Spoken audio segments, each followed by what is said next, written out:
तो स्टूडेंट हम quick review लेते हैं properties of real number with respect to addition और मल्टीप्लिकेशन। ये पेपर पॉइंट ऑफ व्यू से इंपॉर्टेंट होता है, ये कंसेप्चुअल लेवल से भी इंपॉर्टेंट होता है, लेकिन ये 9th क्लास के लेवल पर हमें सरसरा सा पढ़ाया जाता है और फिर बाद में हायर लेवल में इसकी इतनी ज़्यादा प्रॉब्लम क्रिएट होती है कि स्टूडेंट को पता ही नहीं होता कि जो काम उसने पहले पढ़ा हुआ है उसको हम ये कहते हैं। तो स्टूडेंट चलते हैं क्विक रिव्यू की तरफ।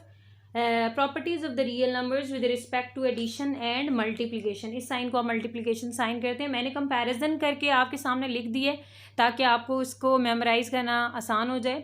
सबसे पहले जो प्रॉपर्टी हम डिस्कस कर रहे हैं या लॉ, आप उसको कह सकते हैं क्लेयर लॉ भी कह सकते हैं या क्लेयर प्रॉपर्टी भी कह सकते हैं। क्लेयर नाम से जाहिर हो रहा है कि क्लोज्ड होना, ठीक है। ये प्रॉपर्टी आपके पास क्या स्टेट करती है, अच्छा ये जो उल्टा ए लिखा हुआ है ना, this sign is for all, तमाम के लिए, फॉर ऑल के लिए। A b belongs to R, कि आप जो मर्जी दो रियल नंबर्स उठाएंगे, अगर आप उसको ऐड करेंगे, क्योंकि इस पोर्शन में हम एडिशन को डिस्कस करें, अगर आप उसको ऐड करेंगे तो जो उनका आंसर आएगा वो दोबारा आपके पास रियल नंबर ही आएगा। मतलब दो रियल नंबर्स की एडिशन भी आपके पास रियल नंबर हो तो वो हम कह सकते हैं real number is closed under addition.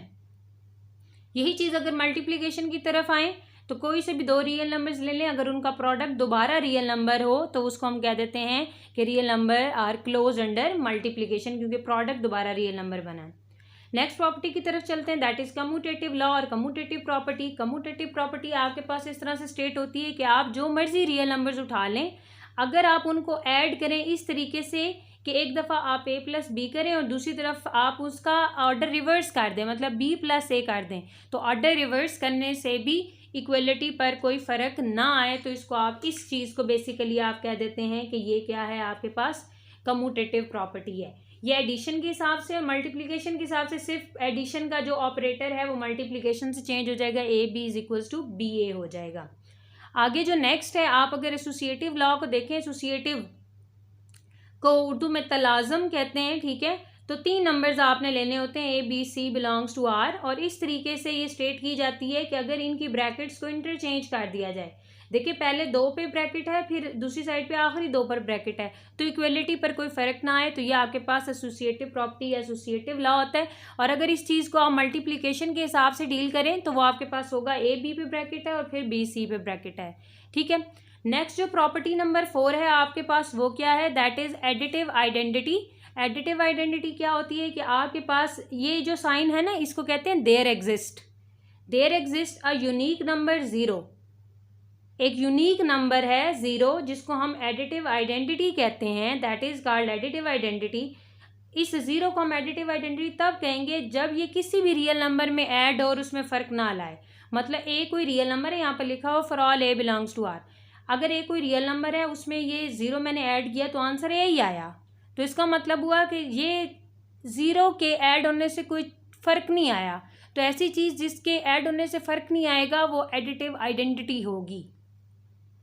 Similarly अगर आप मल्टीप्लिकेटिव आइडेंटिटी को डिस्कस करें तो वो आप उसी तरीके से कहेंगे कि there exist a unique number 1, और उस नंबर को आप कहेंगे कि वो मल्टीप्लिकेटिव आइडेंटिटी। यहाँ पर एडिटिव आइडेंटिटी थी, यहाँ पर कौन सी है, मल्टीप्लिकेटिव आइडेंटिटी, हम मल्टीप्लिकेशन डिस्कस कर रहे हैं। इस तरह कि अगर 1 को किसी भी रियल नंबर के साथ मल्टीप्लाई किया जाए तो दोबारा वही रियल नंबर आता है, मीन्स 1 के होने से यहाँ पर फ़र्क नहीं पड़ा। तो ऐसा नंबर जिसके मल्टीप्लाई होने से रियल नंबर पर फ़र्क ना पड़े वो मल्टीप्लिकेटिव आइडेंटिटी होती है। और ये पेपर पॉइंट ऑफ व्यू से या एंट्री टेस्ट के हवाले से ये बहुत ज़्यादा इंपॉर्टेंट क्वेश्चंस हैं कि एडिटिव आइडेंटिटी 0 है और मल्टीप्लिकेटिव आइडेंटिटी आपके पास 1 है।